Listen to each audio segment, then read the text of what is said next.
Bienvenidos a Dramarama, un podcast sobre el teatro de la vida, con Denise Matienzo y Mauricio Montesinos. Esta es Tercera Llamada. Tercera. ¡Comenzamos!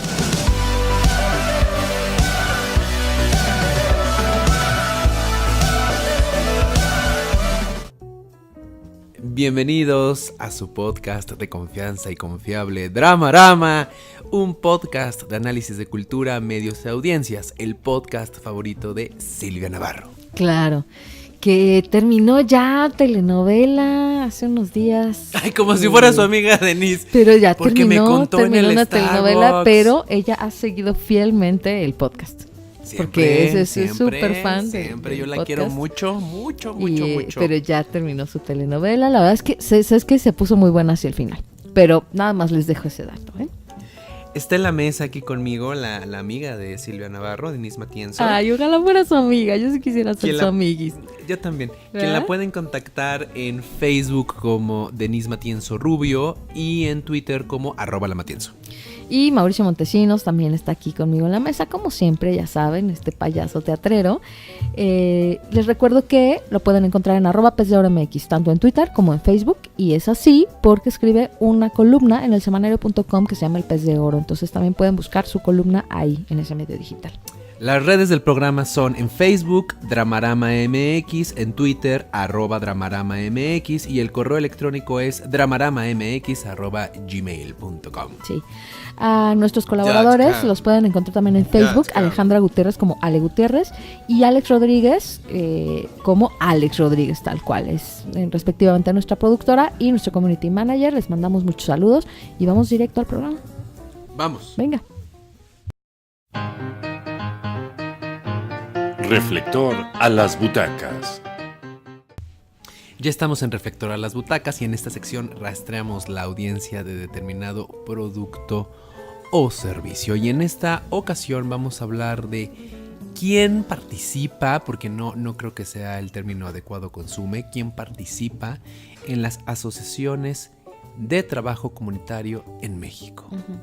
¿Qué es eso, Denise? Es que yo no he entendido qué es primero trabajo comunitario. Yo no soy especialista en trabajo comunitario, pero creo que habría que distinguir estas asociaciones con trabajo no solo comunitario, sino creo que estamos hablando sobre todo de trabajo asistencial. Y de pronto habría... ¿Trabajo asistencial? Sí, que a eso es a lo que han llegado como las asociaciones de trabajo comunitario. Y te explico un poco por qué. Y es porque hay un montón de asociaciones, lo que le llamamos ahora en el espectro y en el argot, las organizaciones de la sociedad civil. Que ya habíamos hablado un poco de esto cuando hablamos de la cultura de la donación, ¿te acuerdas? Ajá, sí. Las organizaciones de la sociedad civil son las que antes se llamaban ONGs.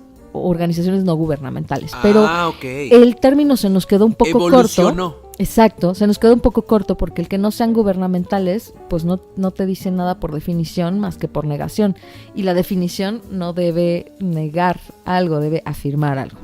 Entonces son organizaciones de la sociedad civil, es hasta ahora como les hemos llamado. Para diferentes fines. Para diferentes fines, pero que están formados por la sociedad civil y que se distinguen como tercer sector, es a lo que le llaman el tercer sector.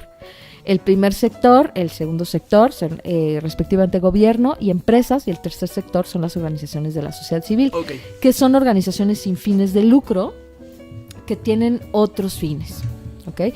Dentro de las organizaciones de la sociedad civil hoy hay un espectro muy amplio de trabajo, desde organizaciones que hacen trabajo asistencial o comunitario, que es un poco lo que queríamos justo referir hoy, pero vamos a hacer todo el contexto, hasta las organizaciones que hacen trabajo, le llaman las organizaciones de tercer piso, que son organizaciones mundiales o globales que tienen un montón de recursos y que hacen un trabajo más estratégico. Yo he estado colaborando últimamente, por ejemplo, con una organización de la sociedad civil que tiene sede en México y que está organizada en Estados Unidos, que se llama International Youth Foundation. Y creo que ya les platicaba hace poquito, ¿no? International Youth Foundation, por ejemplo, se encarga de empleabilidad juvenil, y en este caso en la frontera norte del país, pero también trae otros proyectos ya en Estado de México y tal. Pero se encarga de empleabilidad juvenil en todo el mundo. Y entonces, bueno, el objetivo de ellos no es vamos a darle lana a los chavos para que trabajen, no vamos a darle becas. Es cómo le hacemos para que los jóvenes ingresen al empleo y mejoren su calidad de vida.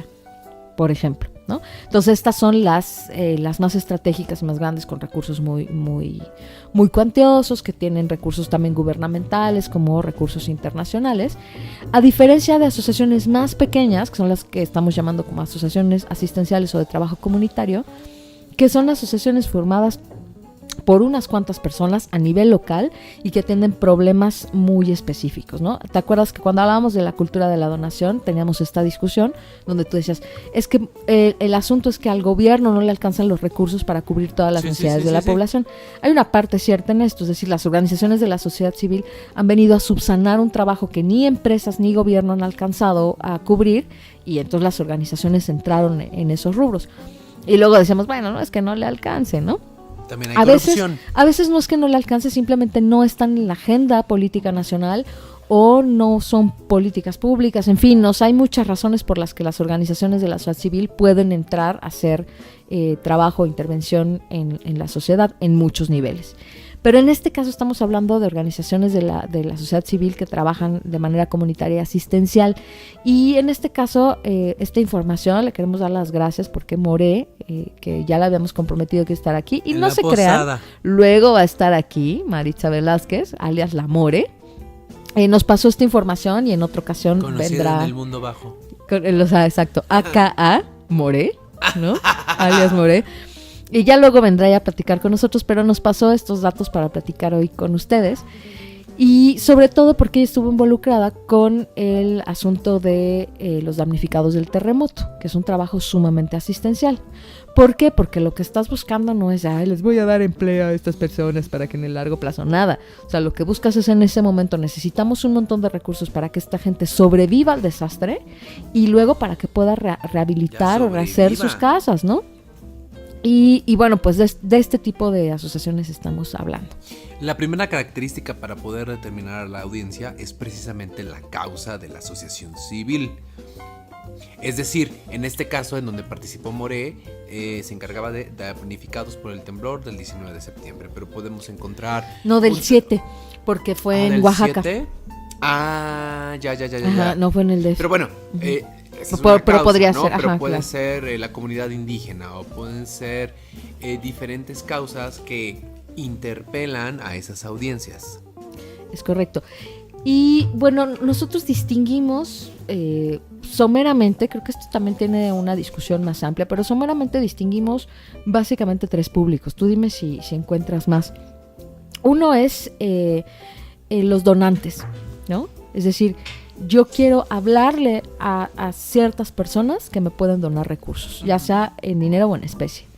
Incluye empresas, quiero creer. Por supuesto, ¿no? Pueden ser otras organizaciones, ¿no? Lo que llamamos las organizaciones estas, te digo, como de primer, segundo y tercer piso, ¿no? Dependiendo de en qué nivel trabajan, pero organizaciones de tercer piso. Ese término está muy mamón, ¿eh? Del tercer piso. Sí, pero bueno, son las organizaciones que son financiadoras de otras organizaciones.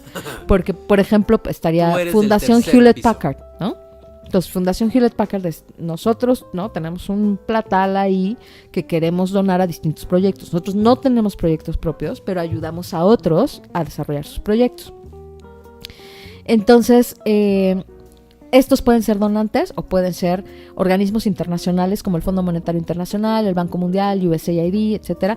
Los gobiernos, ¿no? Que pueden, pueden ser locales, federales, municipales, ¿no? Donde les pides recursos para poder implementar un proyecto. Y otros donantes que pueden ser personas físicas o morales, ¿no? Exacto. Microempresarios o empresas grandes, transnacionales. Coco. Exacto. Entonces, uno sería como audiencia los donantes, que de ahí estaremos como jalando lo que hablamos la última vez, la cultura de la donación. Exacto. El segundo serían los llamados beneficiarios, ¿no?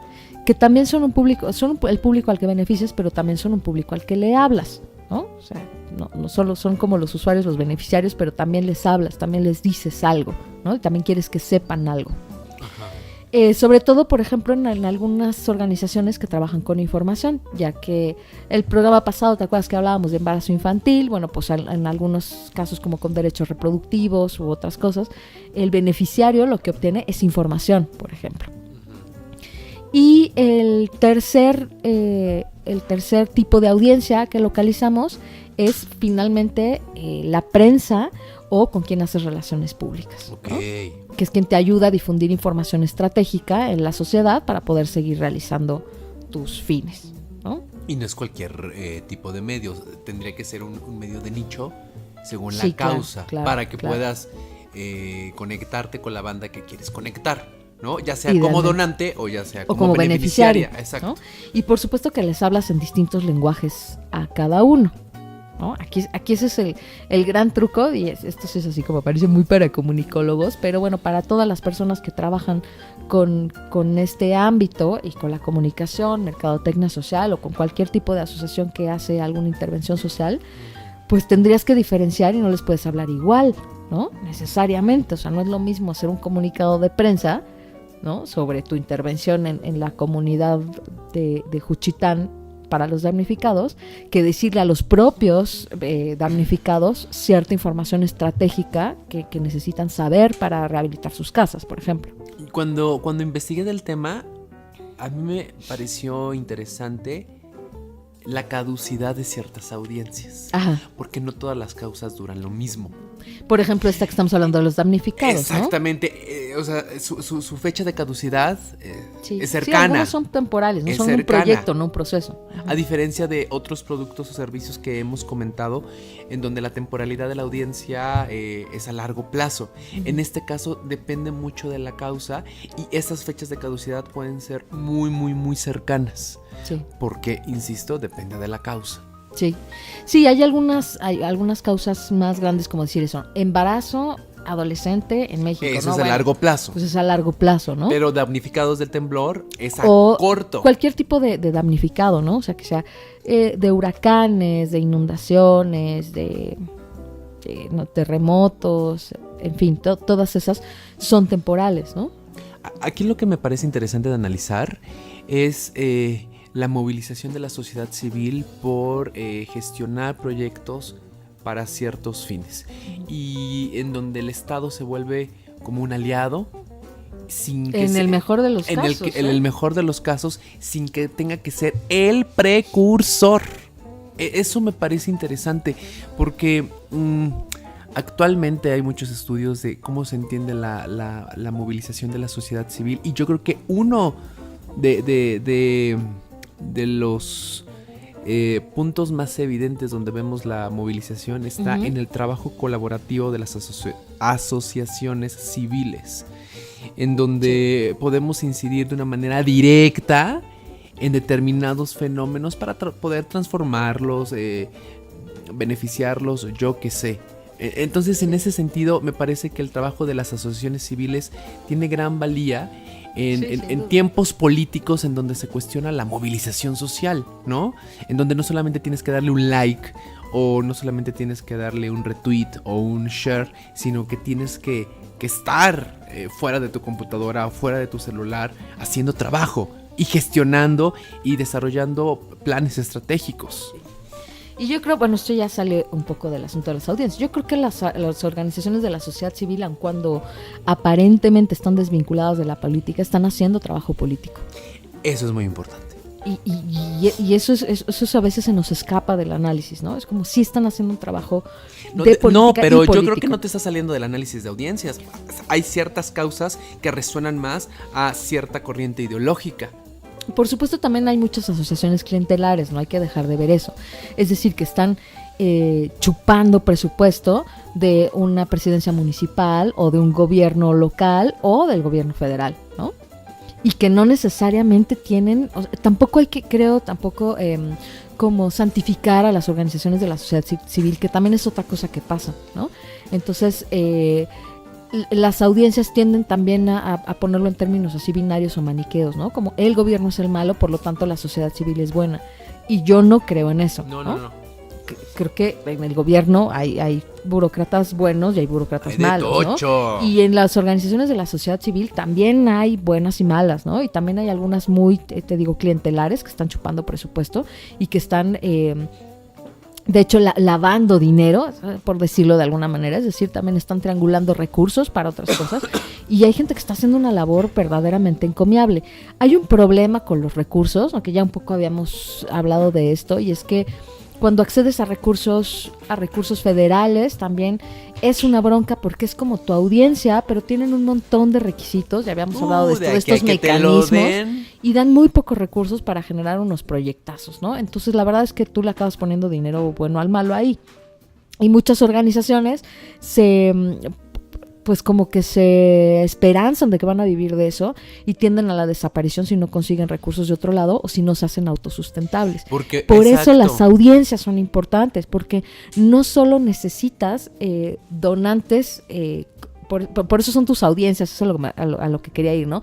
No solo son tus clientes en ese sentido, ¿no? O sea, como de dame, los que te consumen. Dame dinero, diría un personaje de Mauricio. De una connotada novela. De Mauricio Montesinos, sino que no es choro, sí necesitas distribuir información estratégica para poder sobrevivir, para que tus beneficiarios sigan necesitando, pidiendo, para que tus donantes te sigan dando y para que la prensa siga circulando esta información socialmente de modo que te sigas haciendo necesario. Porque no solamente la audiencia te consume o participa en la asociación, sino también se vuelve motor para el mantenimiento de dicha asociación.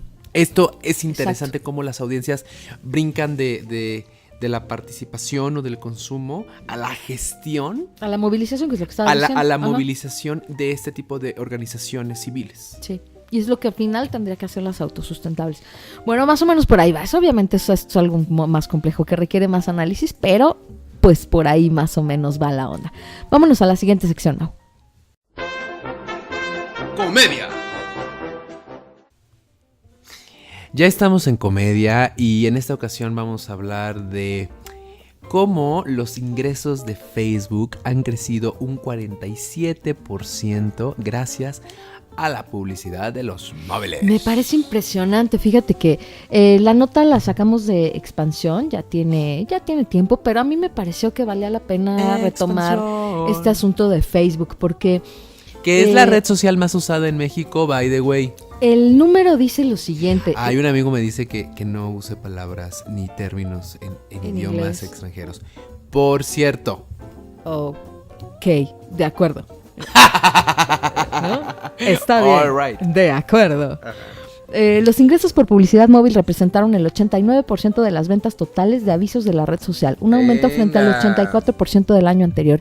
Y lo interesante acá del aumento es que promover un montón de publicidad con videos ha sido la hostia.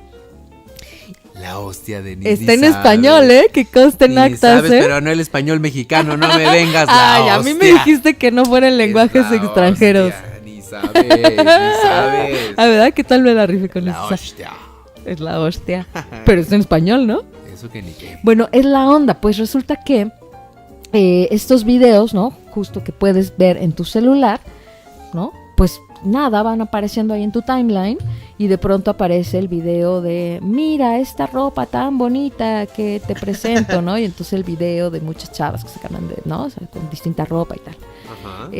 Mira este video de cómo hacer con esta mochila que nadie te robe. Pero no sé si has visto el de la mochila, es un clasicazo de Facebook. No, porque una mochila, soy facebookero. Una mochila en la que se supone te están prometiendo que no te pueden robar porque los cierres están como por dentro, o sea, te quedan como en la espalda. Entonces alguien por atrás de ti no podría abrir los cierres. Y así sucesivamente. Esos son videos que te cuentan pues realmente pequeñas historias como lo habían hecho hasta ahora los comerciales de la televisión. Claro. Y que se disfrazan un poco del contenido de tu timeline y son entretenidos y de pronto estos ingresos por publicidad se vuelven virales. Algunos incluso se vuelven virales, ¿no? Porque pues son chistosos, están padres o incluso que además esto también es importante, no necesariamente eso te lleva a la compra, pero sí te lleva al like y por lo tanto la gente se quiere anunciar. Te lleva al posicionamiento. Ajá. Sí. Pues es interesante, creo que sí, yo creo que esto, la verdad es que en el inicio de Facebook no lo veíamos venir, pero sí es una gran cosa, yo no participo de ello, ¿De qué? De ese incremento a la publicidad, porque me parece, me resuena, me produce más sentido Twitter que Facebook. Como audiencia. A mí. Pero bueno, es interesante, ¿no? Este incremento pero todo el en mundo, Facebook. Pero ya sabes, soy yo y mis problemas, porque todo el mundo... Tus huellas del Facebook, abandono. Mis huellas del Sí, abandono, pues es correcto. ya Bueno, sabes. vamos a la siguiente sección. Tengo un estado separatista dentro de mí. Así eres, de gacho. Ajá. Vámonos. Tragedia. Ya estamos en tragedia, Denis, y esta sí es una tragedia. Esto sí es una super Fíjate que tragedia, porque todavía estamos hablando de un problema fuerte de discriminación y de clasismo en este país. En todos los sexenios de este país, ningún presidente ha sabido qué hacer con el grupo indígena. Nadie, se vuelve como, bueno, sé que hacer algo, pero después se queda en el abandono, se queda en el olvido. Ahí se atora en una nebulosa muy extraña. Y como que aquí sí quieren hacer cosas, pero Sí, no. yo creo que es un problema tan complejo que Nadie sabe. es tan difícil entrarle que a mejor no le entras, ¿no? O sea, nada más la hueva mental de pensarlo Sí. ya. Déjalo, güey, déjalo. Pues porque no pasa nada. Grandes comillas, ¿no? Grandes Sí. comillas.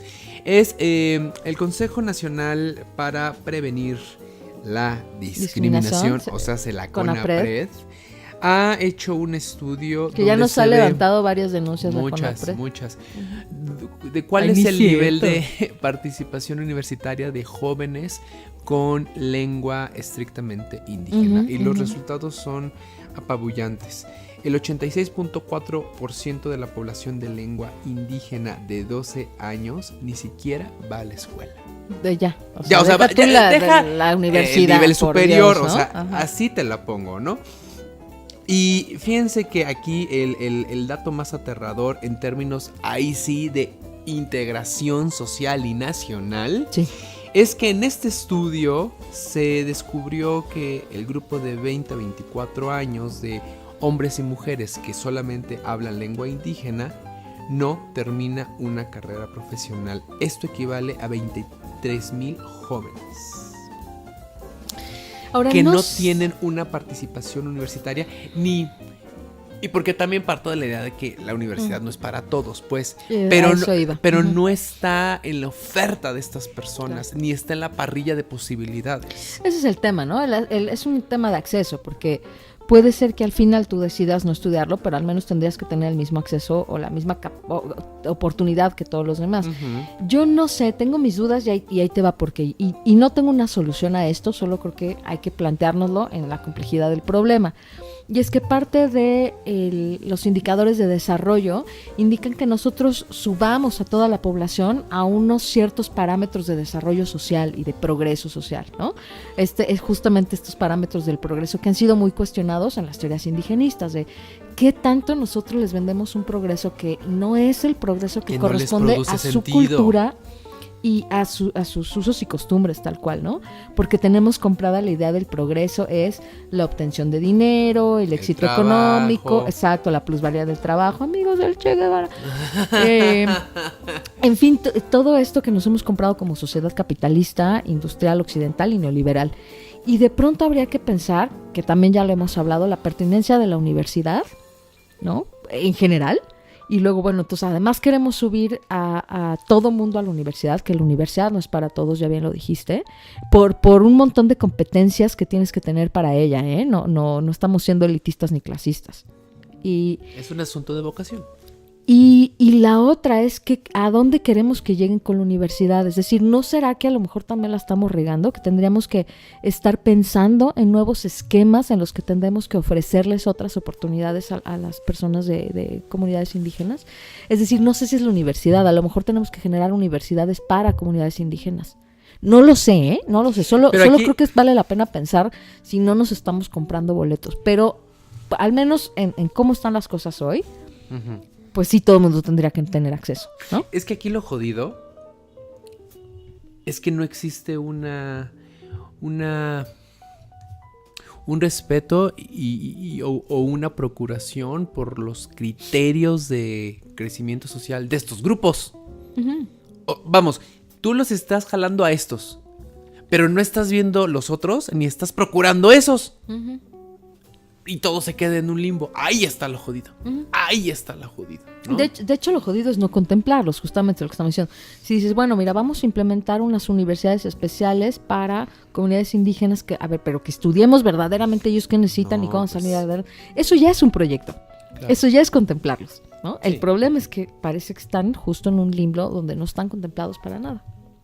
A lo que sigue. Hay que pensarle, ¿no? A lo que sigue, Denise, ya hay mucha depresión.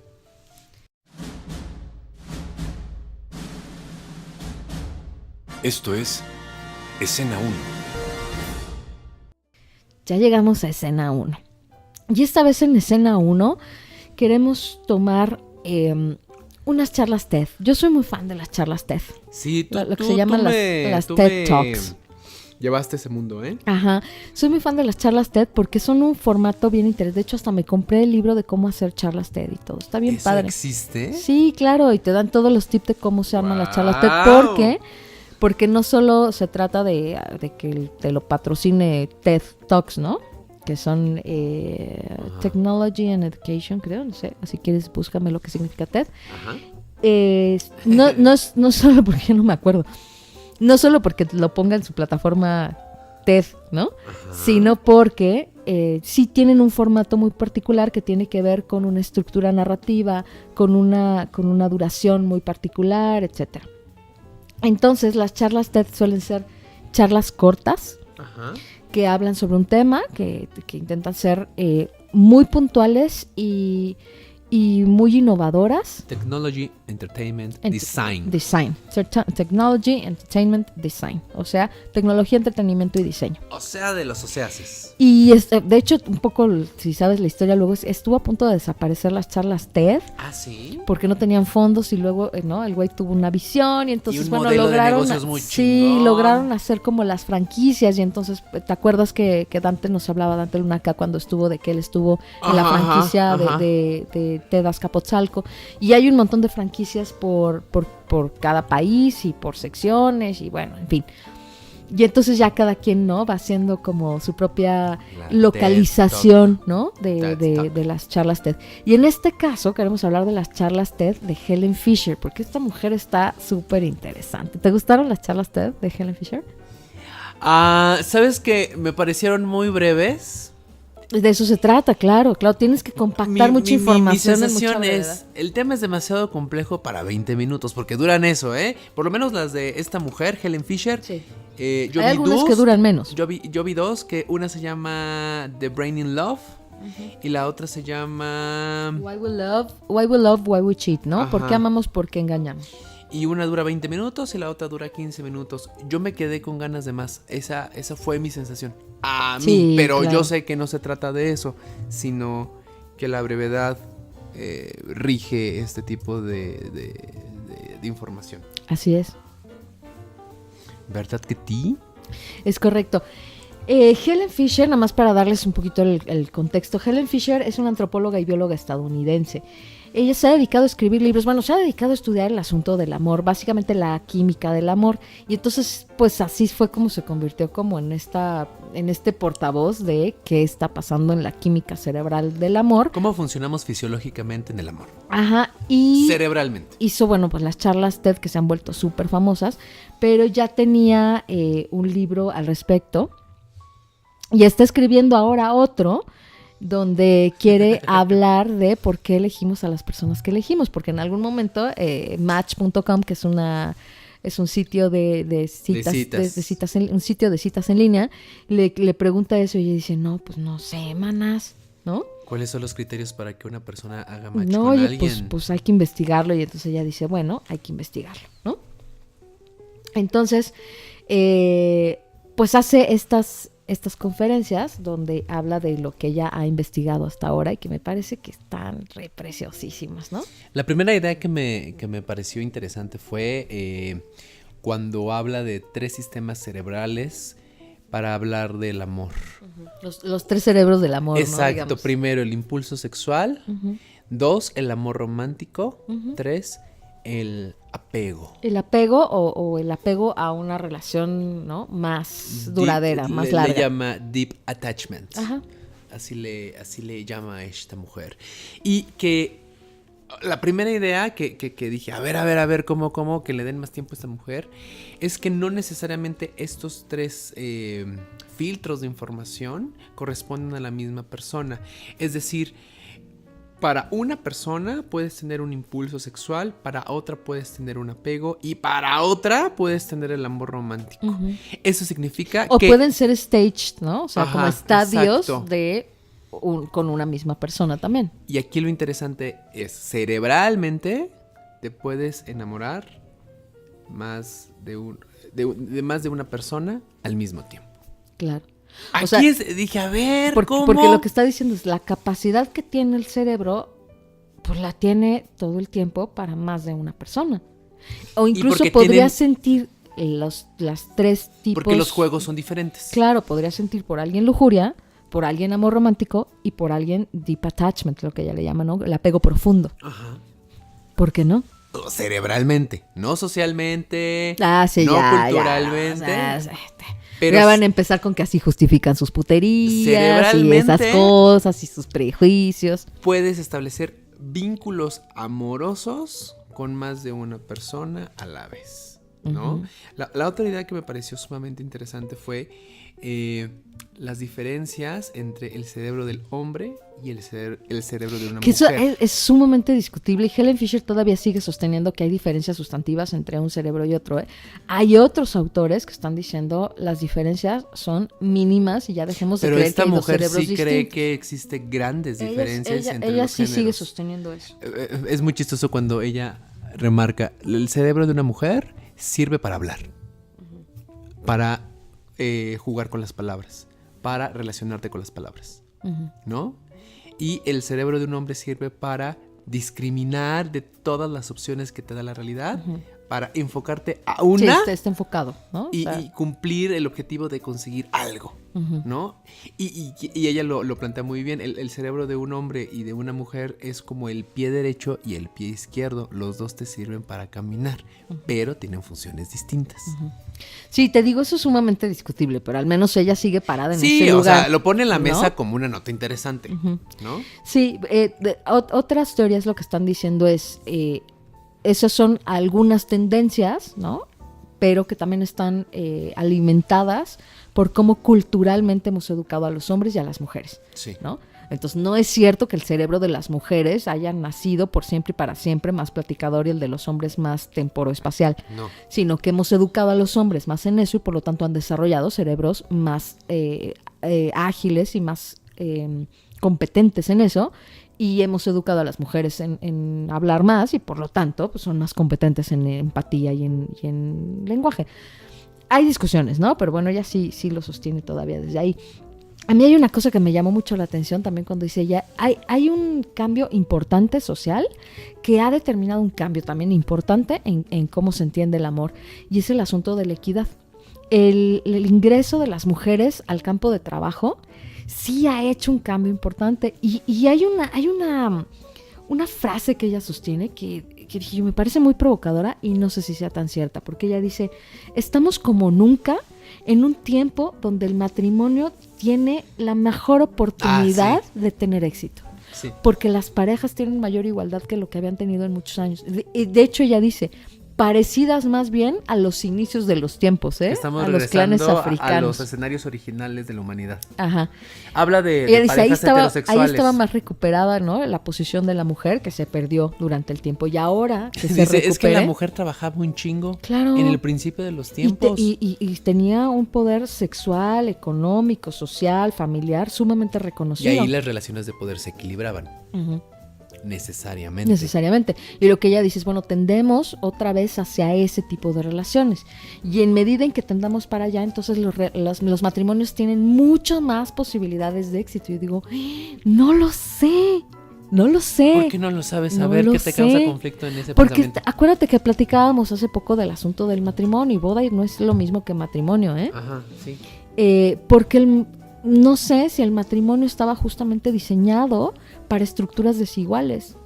Habría que pensarles, a lo mejor otra vez lo que necesitamos es otra figura que enlace a dos personas en una nueva, en un nuevo A ver, sentido ¿cómo? de El comunidad. matrimonio no estaba diseñado para... Para iguales. estaba diseñado para estructuras desiguales. Por una alianza económica, por Pues una sí. disparidad económica para empezar. Pues empezar, ¿no? O sea, que el hombre tuviera que dar una dote o que la mujer tuviera que dar una dote. O sea, Ya. vaya, el matrimonio no tenía que ver con que dos personas que se amaran, no fue Ajá. diseñado así, con que dos personas que se amaran y que fueran iguales, se encontraran y firmaran un contrato y luego, ¿no? Hicieran Ajá, todo lo ajá. demás y pidieran una hipoteca y compraran una SUV, ¿sabes? O sea, así no estuvo diseñado el matrimonio. Sí.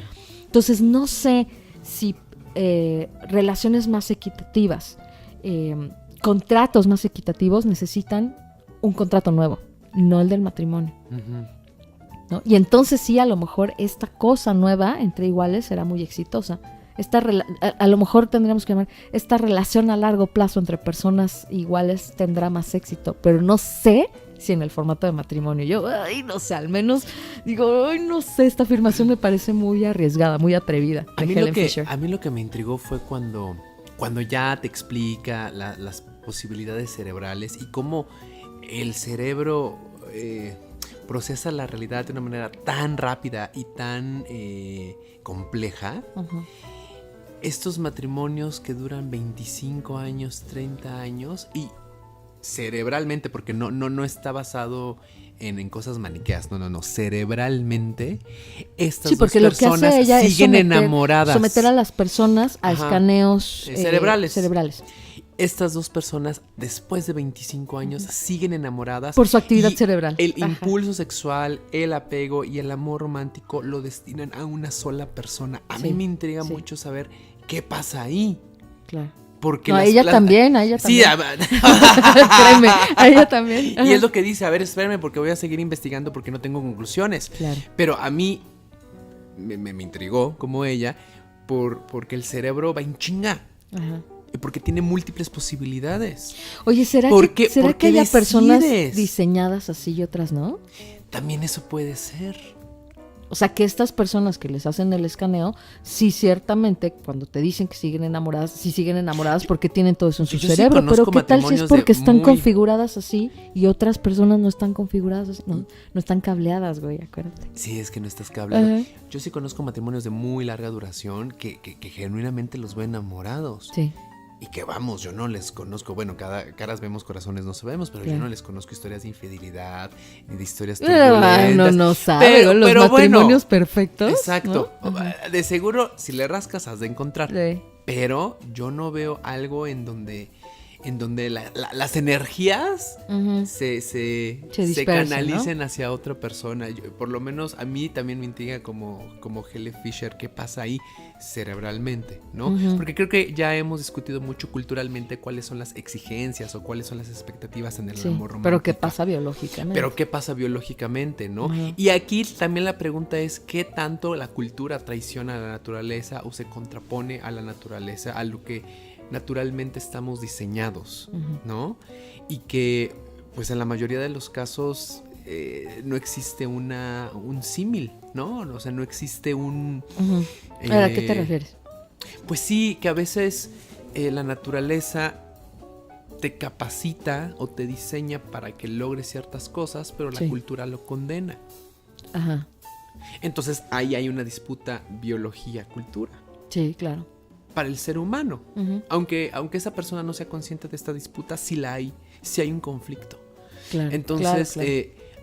aquí me parece interesante cómo por lo menos tener esta radiografía del cerebro nos da por lo menos preguntas para entender qué pasa con nosotros culturalmente en el amor.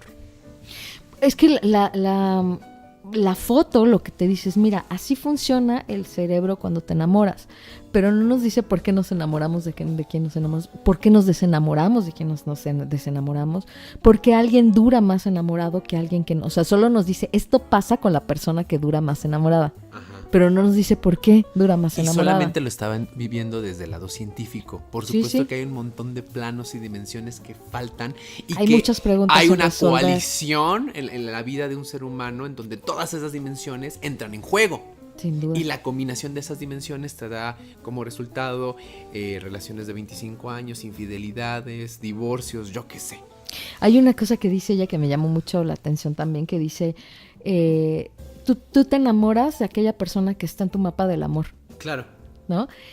Que dice ahí, yo no soy psicóloga y por lo tanto no me clavo ahí, pero ahí están un montón de elementos biológicos, psicológicos, biográficos de la infancia, tus huellas del abandono, Sí, huellas ¿no? del abandono. Que dicen Abandono. de quién te puedes enamorar y de quién no. O sea, sí tiene que estar en tu mapa de entrada, ¿no? Porque si no, ni siquiera tiene rango de atención, ¿no? No está en tu rango de atención, definitivamente. No hay manera. Pero luego, ¿no? Una cosa que dice ella, que además es muy chistoso porque es muy simpática ella en sus Sí. charlas, ¿no? Dice, ¿por qué de entre esas, no? Esa es la que más resalta, de entre todos los... Y su copa te parece la copa más preciosa y la única en el mundo y solo ves eso. Porque y la su carro significas de en el diferente estacionamiento es el único que brilla y el único que ves, ¿no? Uh-huh. Y refiere una cita que no me acuerdo ahorita de quién es, pero por favor vayan a verla para que vean de quién es, donde dice... De algún hombre, todo ya sé que viene de una cultura machista, pero se podría decir lo mismo de un hombre y de una mujer, ¿no? Enamorarse de una mujer es, ¿cómo dice?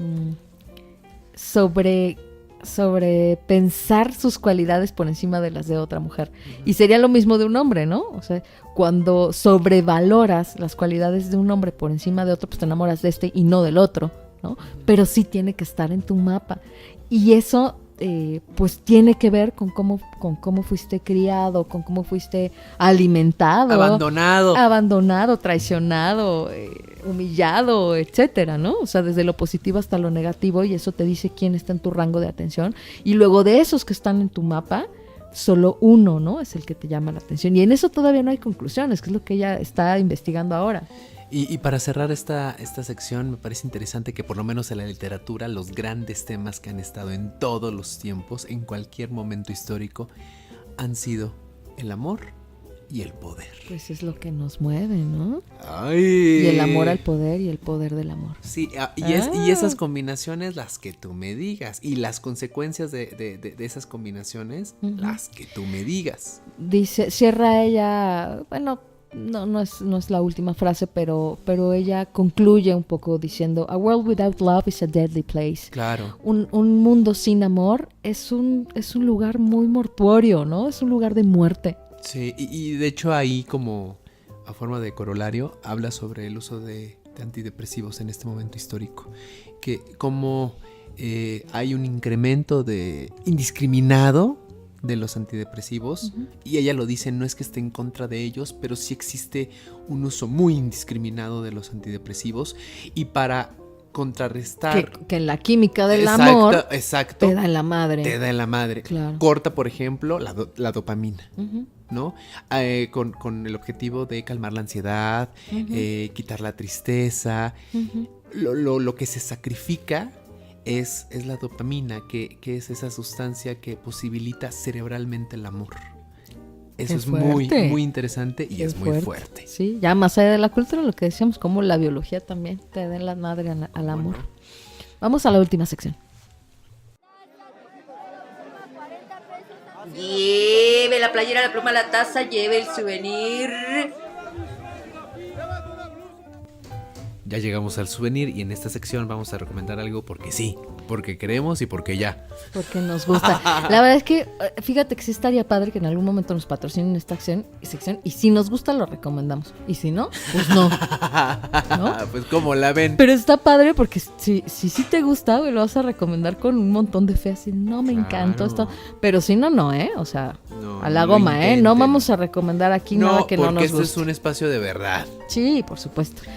Yo voy a recomendar un disco como siempre porque eres mi el sueño Jaime Almeida, es ser el Jaime Almeida del siglo XXI. Y voy a recomendar un disco en vivo, en concierto, de ni más ni menos Ilia Kuriaki and the Valderramas. Uh-huh. Qué gran grupo, caray. Sí. Estos dos hombres hacen poesía con su música. Claro, yo creo que su momento más comercial fue en los 90. Después ya se volvieron un producto mucho más under, un producto más de nicho, pero siempre en una constante búsqueda de nuevos sonidos, de explorar con las letras, ¿no? Pero la verdad, este disco es una chulada. Escuchar sus grandes hits en vivo sí mejora por mucho. Qué bonito, ¿no? A mí me encantan los la discos en vivo. Sí, la versión del sí, estudio, ¿no? Sí. ¿Verdad que sí? Sí, me gusta mucho. A mí en lo los discos personal, en vivo. yo siempre prefiero las versiones en vivo. Sí. Muy pocas veces me quedo con la Sí, versión del disco. le dan una emoción que no tiene la de estudio. Sí, claro. ¿no? Sobre todo cuando es buena música y cuando son buenos artistas, porque si no le pierden, dices, no, pues en estudio te oías mejor, porque güey. el Pro Tools. Exacto, pero cuando son buenos artistas sí hay una emoción en vivo que no tiene el de estudio, ¿eh? Por favor, bajen Aplaudan en la Luna de Ilia Kuriaki and the Valderramas. Súper. Bueno, yo voy a recomendar un libro. Un libro que se llama Luz sobre la vida de B.K.S. Iyengar. Y Iyengar, bueno, les tengo que contar un poco de quién es. Iyengar es uno de los precursores, ya murió bien viejo, como de 90. Ay, bien viejo. Bien viejo, como de 90 y tantos. Bien viejo, pero bien vigoroso, porque hizo yoga prácticamente toda su vida. Ah, ¿verdad? También, bueno, debería yo, en realidad este es un pretexto para recomendarles que hagan yoga. El souvenir es, hagan yoga, amigos. Pero... Cualquier yoga, no importa. Cualquier tipo de yoga. Pero Luz sobre la vida, que escribe Iyengar, te digo, Iyengar fue uno de los grandes precursores en Occidente del yoga. Y desarrolló un sistema, además, donde usa props para que los cuerpos occidentales, que están todos troncos, ¿no?, consigan llegar a las posturas de la manera más alineada, particularmente porque en el Hatha Yoga que él practicaba, la idea es llegar a la mejor alineación de la columna. A diferencia de otras vertientes del yoga, ¿no? Como el que ya tú haces Kundalini, que en realidad, por ejemplo, el objetivo ahí no es la alineación de la columna, ¿no? Es el despertar de la energía del Kundalini. Entonces, bueno, en el caso de Iyengar sí es la alineación de la columna, por lo tanto es importante que la precisión de las posturas sea justo, ¿no? Muy justa, ¿no? Y muy quirúrgica, y por lo tanto pues usa props. Pero bueno, Iyengar escribió varios libros para difundir esto en Occidente de la manera más sencilla posible, y uno de estos es Luz sobre la vida, que Luz sobre la vida no habla sobre las posturas de yoga, es decir, no habla sobre el yoga físico, sino habla sobre el yoga espiritual, sobre el yoga emocional, sobre el yoga psicológico, sobre el yoga como un estilo de vida. Y la verdad es que es muy interesante. El yoga en efecto no solo es un ejercicio físico, sino es toda una manera de vivir y de entender el mundo. Y aquí te explica muchas de los asuntos de la filosofía del yoga. Es sencillo de leer, te dice los términos en sánscrito, pero te los explica de una manera muy sencilla. Accesible. Es incluso hasta chistosón, ¿no? Es bastante cómico. Entonces se los recomiendo mucho. Luz sobre la vida de B.K.S. Iyengar. Mi pregunta ¿es un libro de fácil acceso? O sea, ¿lo puedo conseguir en Gandhi? Sí, hasta donde entiendo sí está bastante disponible. No tengo que ir a librerías especializadas de yoga o algo por el estilo. Hay otros como Luz sobre el yoga que también encuentras en Gandhi. No sé si Luz sobre la vida, pero creo que yo lo compré en alguna de estas librerías. No sé si ahorita esté disponible, pero sí es de fácil acceso. Bueno, pues vámonos. Les recordamos las redes del programa. Pensé que les ibas a decir tú, Denis. Dramarama MX en Facebook, @Dramarama MX en Twitter, y el correo para que nos manden lindos mensajes es dramaramamx@gmail.com. Mándenos mensajes en Facebook y en Twitter para saber que están vivos, amigues. El Facebook de nuestra... vives, amigues. De nuestra productora Alejandra Gutiérrez es Ale Gutiérrez. Y el Facebook de nuestro community manager Alex Rodríguez es precisamente su nombre, Alex Rodríguez. Por supuesto, todos nos pueden encontrar en las redes de Dramarama, las redes oficiales, lo que sea que quieran, con Mao, conmigo, con los Ales, les Ales. Ajá. Pues a todos nos pueden contactar por ahí. Les damos las gracias por escucharnos y nos vemos la próxima semana. Bye. Bye. Esto ha sido Dramarama, con Denise Matienzo y Mauricio Montesinos. Te esperamos la próxima semana porque siempre hay drama.